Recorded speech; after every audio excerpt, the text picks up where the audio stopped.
By the way, just to recollect what we learned already, taproot is formed by the direct elongation of the radicle.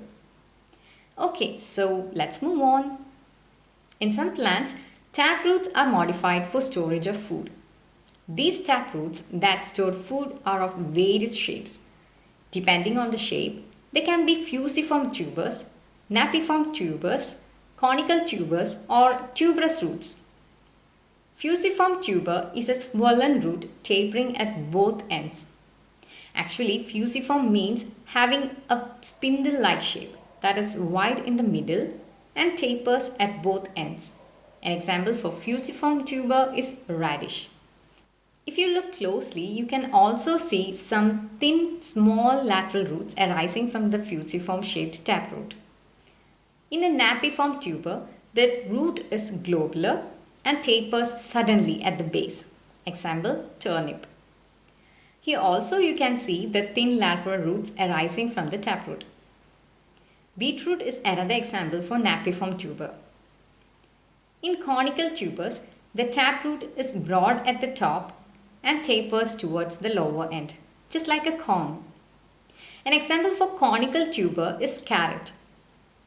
In tuberous roots, the taproot is thick and fleshy. An important characteristic of these roots is that they have no definite shape. An example is the taproot of 4 o'clock plant. Taproots are sometimes modified for better respiration.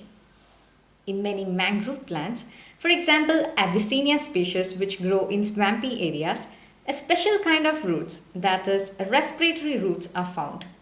These respiratory roots are called nematophores. They arise from the lateral branches of the taproot and emerge out of the ground. These roots grow upward, not downward. These nematophores have minute pores called nematothods. Gaseous exchange takes place through these pores.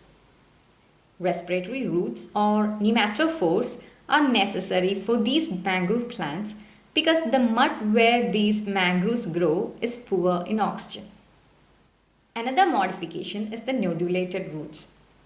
Leguminous plants, in other words the plants belonging to the pea family, have roots with nodules. Symbiotic nitrogen-fixing bacteria, for example Rhizobium species, live in these root nodules. These bacteria fix atmospheric nitrogen into nitrates and make it available to the plant.